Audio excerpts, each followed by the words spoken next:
Hello, and welcome to chapter 1 of Choices. Today we're going to be focused on the box. And the box is Dr. Adams' model for relationship conflicts. It helps to explain why some people can experience a problem, resolve the problem, and get back to where they were, whereas other couples, other issues result in escalated conflicts, including emotional and physical abuse. So I'm going to switch over to our PowerPoint mode.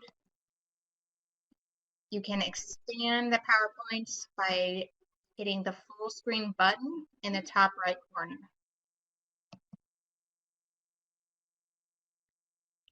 In your electronic copy of the Choices book, you'll see a model of the box on page 7. Here is my version, as best as I could do considering my computer graphics skills. So let's discuss the box and each of these stages. As you can see within this box, there is a model of different stages that occur during a relationship conflict. Let's begin with the okay zone. So this is the period of time that's relatively calm. There's no major issues. Couples getting along well. Life is kind of cruising. Dr. Adams says to enjoy this period of okay because it is temporary. Inevitably, problems come up. So from the okay zone, problem is introduced, and the couple goes into a phase known as tension. Tension is when all of a sudden things are no longer okay, and it is often felt long before anything is expressed. If you've ever felt that something is wrong, you ask your partner if they're okay, they respond by saying, I'm fine. You know you're in the tension phase. So this tension is often described as just an energy change. And it can be quiet periods. This energy can be expressed, but it moves from tension then into argument. This is when the problem is actually addressed. So Dr. Adams' version of arguments is a little different than what we typically use with that term. But an argument is where the issue is addressed, each couple gives their perspective. It may be emotionally charged, but there is still a level of respect that is maintained, and the focus is on the issue itself. Ideally, from argument, the couple will move then into problem solving. And that's where multiple solutions are examined and addressed, and there's some compromise on the part of each person to arrive at a solution that would actually address the problem. When this happens, the couple returns back to the okay zone. But Dr. Adams points out that when these stages occur and the couple arrives back at okay, they are better off than where they were at the beginning, because now they know that a problem can come up, they can address it, they can have confidence in each other and their ability to handle what's coming. When the next issue arises, there is more confidence that they'll be able to actually address the issue and move forward. What can also happen in this model, going back to the argument phase, is that the argument can escalate and take a turn outside of the box into verbal abuse. The difference between verbal abuse and an argument, that during verbal abuse, there are personal attacks made towards a partner, below the belt type attacks. There may be cussing, yelling, screaming. There is an escalation, and the problem itself is no longer being addressed.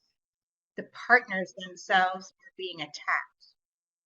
So during verbal abuse, one or both partners crosses an invisible line that says, I no longer care what I say, and give themselves permission to launch into a verbal abusive attacks. Verbal abuse is really, really important to understand, because as this verbal abuse escalates, one partner says something, somebody says something else, it rises, the level of verbal abuse increases. That is when people can also cross another invisible line, which is, I no longer care what I do. This is where people give themselves permission to act out physically. That could be throwing objects, punching walls, grabbing, blocking, hitting, biting, punching, any type of physical aggression towards the partner, destruction of property, and also include sexual abuse. Partner no longer cares what they do and give themselves permission to behave abusively. Typically speaking, physical abuse doesn't happen without verbal abuse. There's a natural progression that takes place and lines that are crossed. Our goal is, number one, to stay in this box. That a problem can come up, the problem can be addressed and resolved, and the couple returns back to okay. And if they do cross the line into verbal abuse, second goal is that you recognize that immediately and be able to return back to the box as quickly as possible. So let's talk about an example of the box, starting with inside the box. This is a true story. Not too long ago, my husband and I were enjoying a lovely meal, great conversation, pleasant evening here in the OK zone. I don't remember what I cooked, but I'm sure it was delicious. The end of the meal, my husband decides to introduce a problem, which is he's too tired to do the dishes. Now, this is a problem because back when we were dating and I made the first home-cooked meal, he said, if you cook, I'll do the dishes. If I'm getting home-cooked meals, you won't have to worry about dishes. So I should have got that in writing. We now move into the tension phase, which in this case involved a very icy silence. If there was a thermometer on the wall, it would have dropped several degrees. You could feel that things were no longer okay. So this icy silence lasted a few minutes and was broken by the argument, which is, so I spent an hour and a half cooking dinner, plus went to the store, plus planned the meal, and now you're saying that I also have to do dishes. And by the way, I still need to give our daughter a bath, make lunches for tomorrow. And he responds by saying he always does the dishes. This is just one night. Sometimes I'm tired, don't feel like cooking. We get takeout. This is no different. I'll do the dishes in the morning. I'll wake up early. So there's some back and forth discussion about this issue of not doing dishes, going to sleep with a dirty kitchen. There was some emotionally charged statements made during this argument, but still a level of respect was maintained and our focus was on dishes. At this point, recognizing that we were in the argument stage, I knew that this was either going to continue and possibly escalate, or we needed to find a way to get into problem solving and not have the rest of the night be taken up by this issue. So we did enter problem solving, examined a couple of different solutions, and there was some compromise. So the solution of finishing the dishes in the morning was agreed upon. I can tell you there was still a little bit of tension that lasted all the way until about 5:30 the next morning when I heard him in the kitchen putting dishes in the dishwasher. And at that point, I was impressed that he got up early to do dishes and follow through with his promise. We returned back to the okay zone. But just as Dr. Adams points out, the relationship was just a little bit stronger as a result of going through this cycle, because it helped to reinforce that when problems come up, we have the capacity to work together, address the issue, somebody compromises, and we get back to being okay. Let's see what could have happened though if we'd stepped outside of the box. Let's say during this argument that I started yelling and screaming, calling him names, throwing insults, and he responded by doing the same thing. Maybe he said something really mean, and I grabbed a little glass bowl that was sitting on the counter and threw it. Maybe I didn't mean to hit him, but the glass shattered and a little shard of glass scratched his arm. And he got so mad that I did that he grabbed my arms. And maybe he didn't mean to, but he left a red mark when he squeezed my arms. And maybe as we're yelling and screaming and throwing things, the neighbor hears this and gets concerned, calls the police. Maybe there's a knock at the door, and all of a sudden 2 officers in our living room trying to figure out who's going to go to jail. This, unfortunately, is typical of so many situations that escalate, get out of hand, starting with something so minor. It's not the problem, but the way that problem was managed that leads up to that point.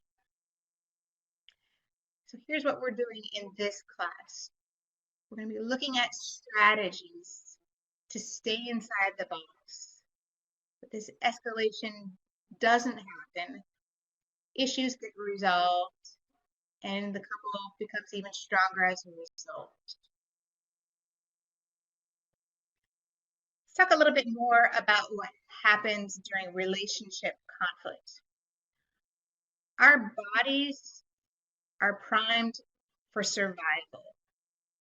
And when problems come up, particularly problems in a relationship, sometimes those problems are interpreted as a threat, causing the body and the brain to go into fight, flight, or freeze mode.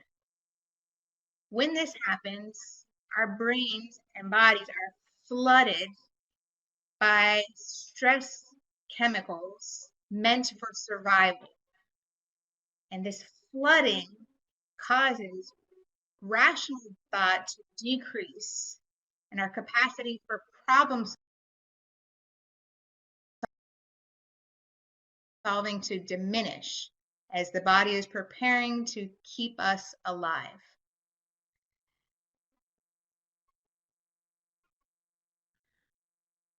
Our response during this emotionally charged response is likely to be disproportionate to the situation and oftentimes damaging to the relationship. Let's see this in a different way. Here's a lovely picture of the brain. The part of the brain that deals with highly emotional issues, including fight, fight, or freeze response, is the limbic system. This part of the brain is flooded when we detect a potential threat. We also have the prefrontal cortex, which is the higher level executive functioning of the brain. This is the part of the brain that says, if I throw this glass bowl, it could escalate the problem. And maybe when it breaks, it could hurt my husband. And maybe he's going to respond in a more escalated way. And potentially, our yelling and screaming and breaking things could alert the neighbors that there's a problem. Potentially could get arrested. My husband has a scratch on his arm as a result. And maybe none of that happens. Maybe there's no police and there's no arrest. But my 6-year-old daughter, who's in the next room, hears this. And what will that do to her sense of security? This is the cause and effect thinking managed by the prefrontal cortex. When we are emotionally flooded, the capacity for the prefrontal cortex to do its job diminishes. This is where we make decisions that are potentially harmful to ourselves and the relationship.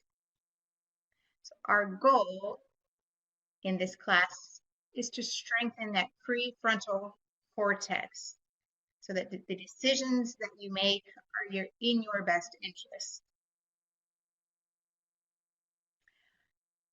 When this happens and people remain inside the box, partners become more like allies and not adversaries. They are working together to address the problem, not attacking each other. So problems get resolved, the issue gets stronger as there's more confidence in the ability to handle different situations. You can use this for current relationships, for future relationships, and consider what other relationships you're in if you're not still with your partner, including co-parenting relationship, parenting relationship, even your relationships at work. These skills can be applied as well. So that's chapter 1. Let's talk about the homework. A couple of questions from chapter 1. The first is to identify a situation where you stayed in the box. So something happened, a problem, you were able to stay within the box. So you're going to describe what happened during each phase. So the okay, what was the problem, describe the tension phase, the argument, and problem solving. What solution did you eventually arrive? The second question is, why does Dr. Adams stress the importance of problem solving? In other words, why is it so important to actually address the issue and not just sweep that under the rug? And the third question is to describe what can happen to the brain during relationship conflict. So that's describing that emotional flooding we just discussed. Thank you very much for your participation and willingness to listen to chapter